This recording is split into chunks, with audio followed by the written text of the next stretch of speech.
Mas vamos lá. Nós vamos ler Romanos 14, 17 primeiro.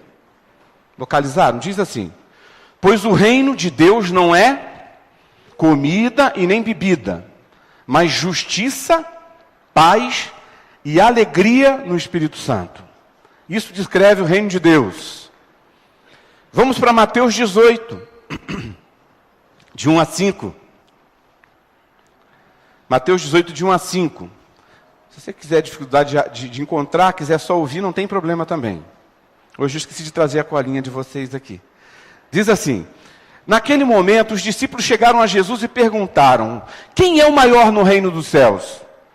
Chamando uma criança, colocou-a no meio deles e disse: eu lhes asseguro que, a não ser que vocês se convertam e se tornem como crianças, jamais entrarão no reino dos céus.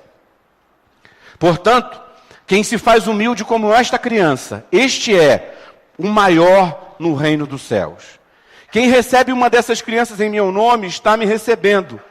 Mas se alguém fizer tropeçar um desses pequeninos que creem em mim, melhor lhe seria amarrar uma pedra de moinho no pescoço e se afogar nas profundezas do mar. Que palavra, hein?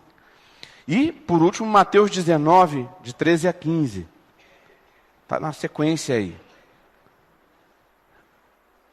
Depois trouxeram crianças a Jesus para que lhes impusesse as mãos e orasse por elas. Mas os discípulos os repreendiam. Então disse Jesus: deixem vir a mim as crianças e não as impeçam, pois o reino dos céus pertence aos que são semelhantes a elas. E depois de lhes impor as mãos, partiu dali. Nós estamos, irmãos, continuando a nossa série de mensagens sobre igreja simples assim. No mês de junho, nós conversamos sobre igreja simples assim, olhando para dentro. E trabalhamos com algumas questões que envolvem a nossa prática comunitária. Não foge à regra aqui, porque nós vamos olhar para fora. Vamos continuar falando sobre igreja, mas olhando para fora. Ou seja, posturas que são esperadas da igreja, simples assim, que não, sem enfeitar, sem criar coisas sensacionais, de uma forma muito simples, o que o Senhor da igreja espera da igreja. Então nós vamos pensar na igreja olhando para fora, a igreja olhando para fora. E nesta manhã nós vamos começar falando sobre comprometidos com o reino de Deus. A gente entende que esse aí é o ponto de partida. Estamos trabalhando sempre com o termo compromisso, né? Então falaríamos sobre o reino e sobre várias questões que têm a ver com o olhar para fora da igreja. Mas para falar sobre o reino, eu creio que começa aí, eu gosto de trabalhar às vezes com algumas perguntas. E a primeira pergunta é: o que é o reino de Deus? O que é? O reino de Deus pode ser entendido como o domínio de Deus sobre todas as coisas. Não é isso que a palavra de Deus repete várias vezes. Você encontra isso nos Salmos, você encontra isso lá em Efésios, Colossenses. Paulo usa muito essas declarações que Deus reina e é Senhor e domina sobre tudo que há nos céus, na terra e embaixo dela, né? E podemos dizer que o propósito eterno de Deus é a concretização do seu reino, com todas as implicações. Algumas coisas nós vamos ver aqui para frente, na nossa caminhada. E quando nós falamos de reino de Deus, nós estamos falando de algumas tensões que existem. Por exemplo, também nessa reflexão: Cristo já veio ao mundo? Já veio? Veio. Morreu e ressuscitou, não foi assim?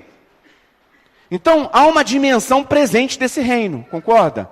O reino de Deus, eu posso dizer que o reino de Deus está entre nós? Posso? Claro que posso. Porque Jesus já veio, morreu, ressuscitou e proclamou. Então, há uma dimensão desse reino que está presente.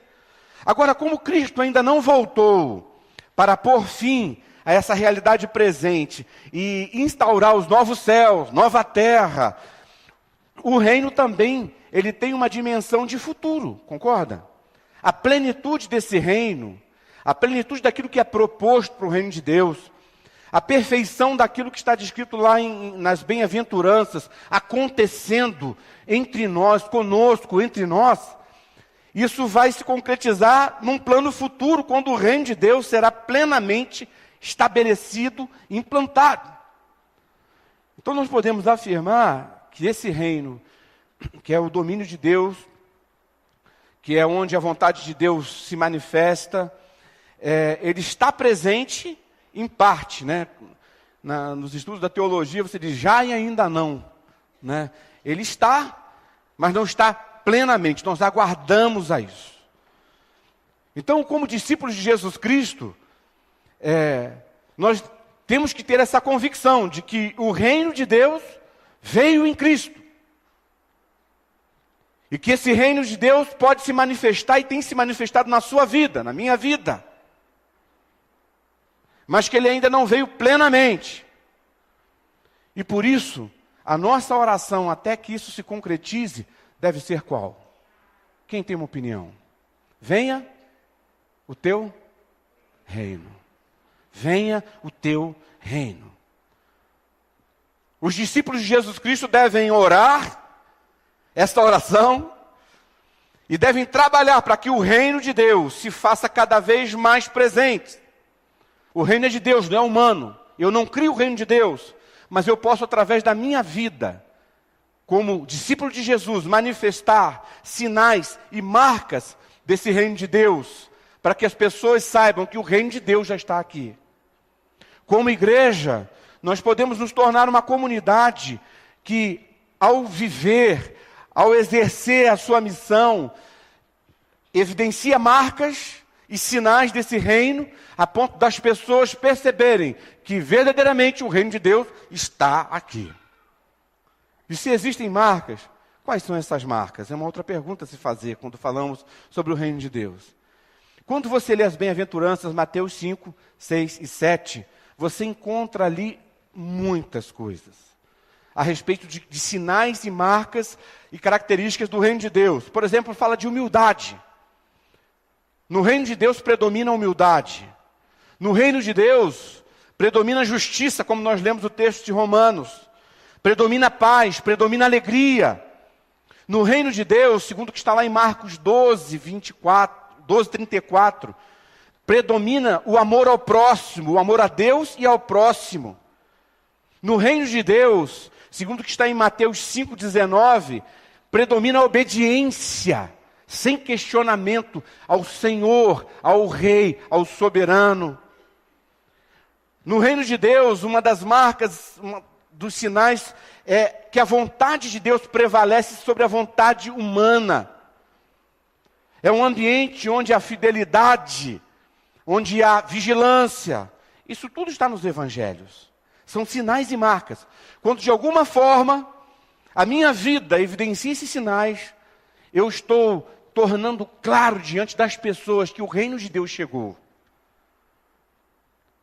Eu posso fazer isso proclamando verbalmente, mas quando eu vivencio esses sinais, aparece diante das pessoas que o reino de Deus está ali. Agora, quem faz parte desse reino? A palavra de Deus é bem clara. João 3, Evangelho de João, capítulo 3, diz que se você não nascer de novo, você não vê o reino e não entra nele. Você nem vê. Nem vê. Tem que nascer de novo.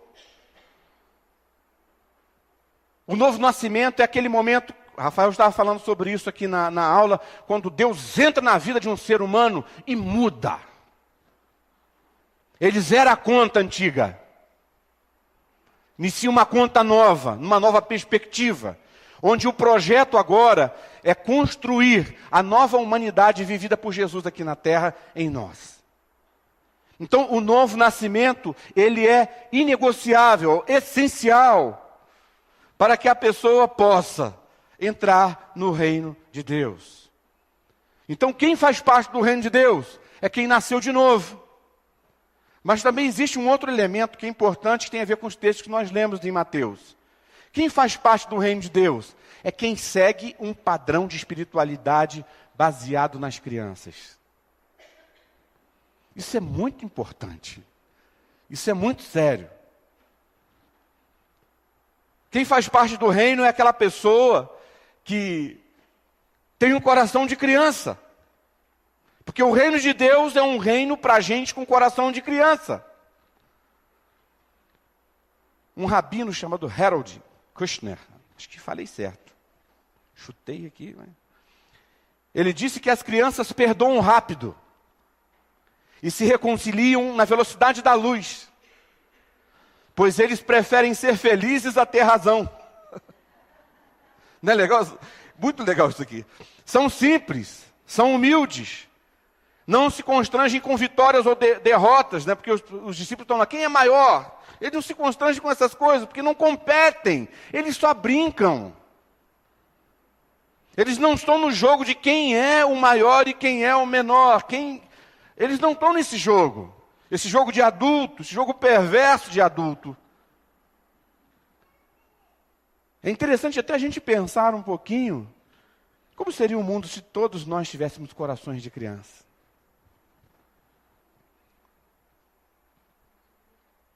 Pensa para imaginar, viaja um pouquinho, seja criança, vai. Como seria o mundo? Seria mais colorido, não seria? Teria mais brincadeira. Haveria mais sorrisos por aí. Os desentendimentos seriam breves. Porque rapidamente a gente, tipo assim, ele ia durar até o tempo de enxugar as lágrimas e correr na direção da próxima brincadeira. Com certeza haveria mais cooperação, menos competição, mais perdão, menos ressentimento, menos ódio, mais partilha e menos acúmulo. Não é assim? O reino de Deus, ele tem essa característica, ou seja, quem faz parte do reino de Deus são essas pessoas que têm esse coração. Jesus viveu esse coração. O que ele fez? Ele sendo Deus, ele diz o seguinte, olha, eu preciso salvar essa turma. Eu amo tanto essa turma que eu não tenho como. Para isso eu preciso abrir mão. Abrir mão. Abriu mão da sua glória, de toda a sua majestade, toda a sua postura divina. Veio aqui se tornar um de nós, sentir como nós, pensar como nós. E aí aqui, ele deu o tempo todo. Se deu. Esse é o nosso modelo. E o que se espera, então, dessas pessoas que fazem parte pelo novo nascimento, que têm um coração de criança? O que o soberano espera de nós, como súdito desse reino, é que o busquemos acima de tudo. Mateus 6,33. Buscar, em primeiro lugar, o reino de Deus e sua justiça. O resto é o resto. Recebê-lo como uma criança, como o texto de Mateus. Renunciar o que for preciso por ele. Lembra do campo e da pérola, do tesouro? Lembra disso, da parábola que Jesus contou? Você pega, a pessoa tinha suas posses, a sua vida, descobre que naquele campo tem um tesouro enterrado maior, tremendo, maravilhoso. Ele vai, abre mão de tudo que tinha, compra o terreno e ganha o presente. O reino de Deus é assim. Eu abro mão de mim mesmo. É necessário. Senão eu não estou dentro.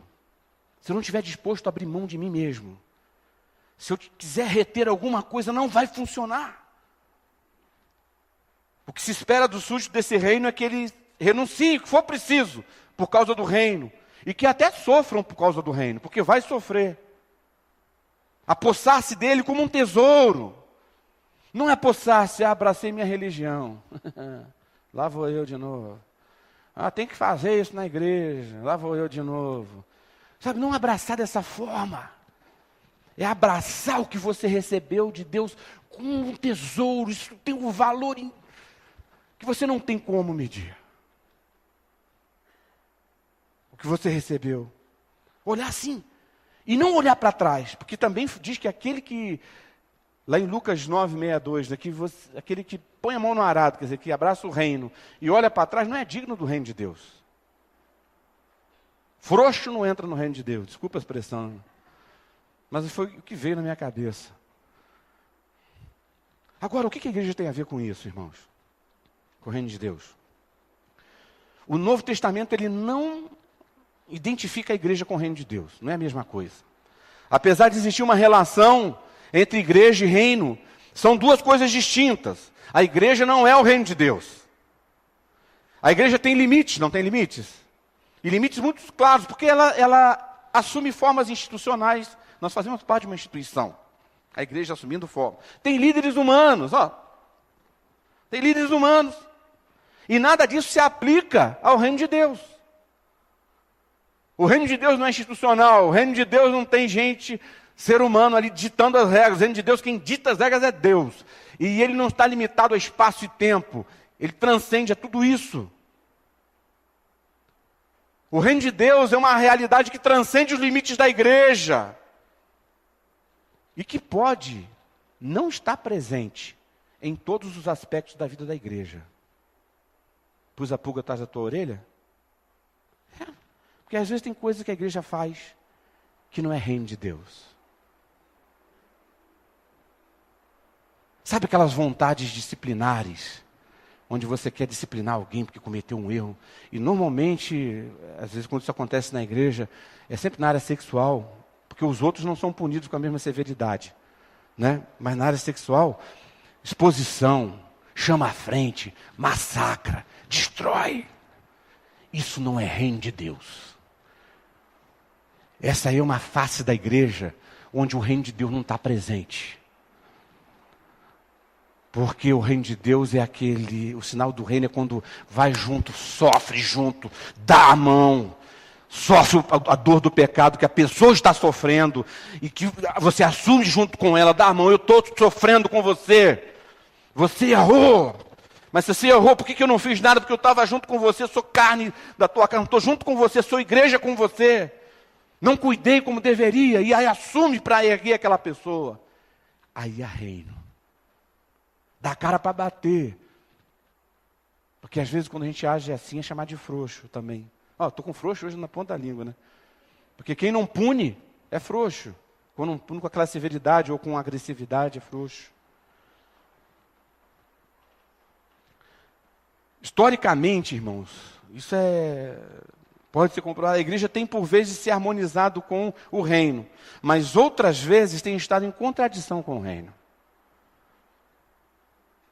Mas nem por isso ela deixa de ter a importância no propósito de Deus, porque ela é chamada para expressar a realidade do reino, para ser a principal agente do reino de Deus aqui na terra. É a igreja, somos nós. E sempre que a igreja busca em primeiro lugar a glória de Deus, fazer a vontade de Deus, viver uma vida de humildade, de amor, de abnegação, de altruísmo, de solidariedade, sempre que a igreja vai nessa direção, ela se torna um agente, um instrumento do reino de Deus aqui na terra.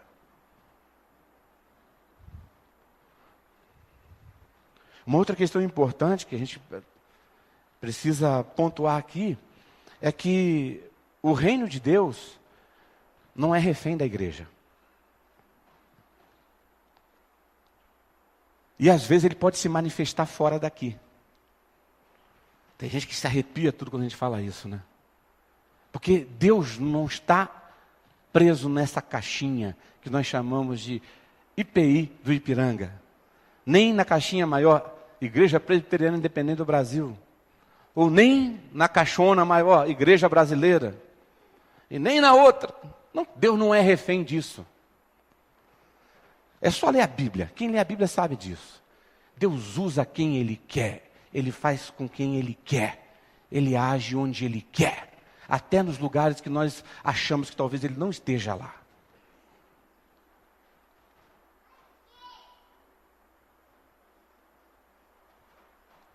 Agora, por outro lado, existem alguns aspectos do reino de Deus que somente a igreja pode manifestar.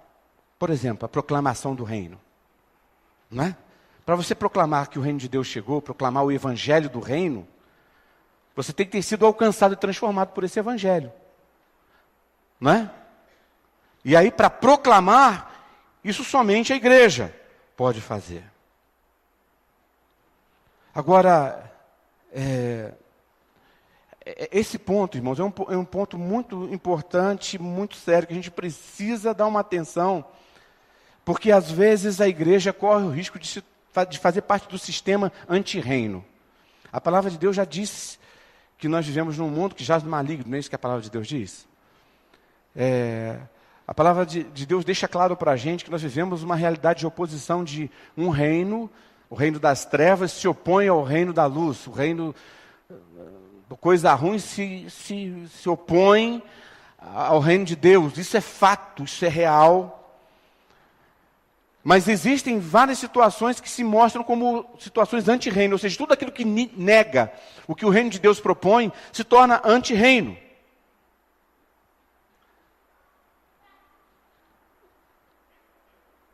E uma coisa que fica claro quando você lê o Evangelho, é que em nenhum momento, em nenhum instante, na Bíblia, na pregação de Jesus, o reino de Deus é identificado com qualquer ideologia política ou com qualquer instituição religiosa. Você percebeu Jesus fazendo um pouquinho dando um jeitinho com o judaísmo ali para tentar? Não existe isso. E nem com o sistema vigente. Lembra? Já falamos sobre isso aqui uma vez, que o poder de Herodes ali, ele estava longe disso, ele queria ficar longe, bem longe dessas coisas. Porque o reino de Deus, a gente falou que transcende a igreja, mas transcende sim todas as formas institucionais da religião. E às vezes essas formas institucionais podem se tornar anti-reino.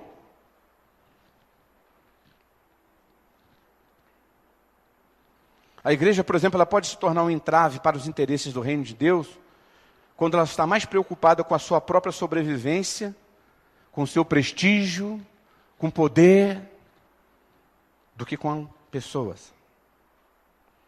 A igreja pode se tornar um elemento anti-reino, quando ela não consegue abrir mão das suas peculiaridades e se torna exclusivista. Nós somos a church. Desculpa, vou fazer uma coisa assim. Aqui, ó. Não é nada. Isso é anti-reino. Quando a igreja também se retrai do mundo, nós não podemos nos contaminar, esse mundo está perdido, vamos ficar longe das pessoas do mundo. E se retrai do mundo. Quando ela se retrai, ela se torna anti-reino, porque o reino de Deus não está geograficamente localizado, ele tem que estar lá, para mudar lá. Ela se torna anti-reino. Ela se torna anti-reino quando se identifica também com o mundo. Com medo do escândalo da cruz, aí tudo vale, tudo 10. Vamos em frente. Pode tudo, permissividade total. Da mesma forma, essa igreja se torna anti-reino. O desafio para nós, irmãos, como igreja, ao falarmos de comprometimento com o reino de Deus, é entendermos que nós somos agentes do Senhor, do reino de Deus aqui na terra. Você já nasceu de novo? Vou fazer que nem na igreja pentecostal. Posso ouvir um amém? Nada contra os irmãos, só estou imitando, né? Você já nasceu de novo? O teu coração é um coração de criança? Ou pelo menos você percebe que o Espírito Santo de alguma forma está trabalhando isso na tua vida, para que o teu coração seja um coração de criança? Se é assim, você está no reino. Se você está no reino, você sabe que ele não é pleno ainda, mas ele vai ser pleno. Mas você sabe também que você precisa orar, vem o teu reino agora, mas você precisa também se comprometer, como Isaías, dizendo, eis-me aqui, para que o teu reino seja visto pelas pessoas, para que as pessoas saibam, não só através da proclamação verbal, mas pela proclamação, isso é um tema de um dos domingos que virão, mas pela proclamação vivencial. Que Deus nos ajude Que Deus nos ajude, que Deus te incomode, para que você possa, de alguma forma, tomar algumas posições diante do Senhor, e que você se encontre. Se você não nasceu de novo, a gente pode nos procurar depois no final, a gente pode conversar sobre isso, sobre o novo nascimento. Se tem dúvida a respeito disso, pode procurar. Se já nasceu de novo, mas está tendo dificuldade para ter o coração de criança, vamos conversar também sobre isso. Eu não tenho todas as respostas, mas eu também estou tentando com você, tanto quanto você. E aí a gente pode, quem sabe, achar caminhos juntos para isso. E juntos vamos nos unir também orando, venha o teu reino, que a plenitude se instale aqui. Amém? Amém.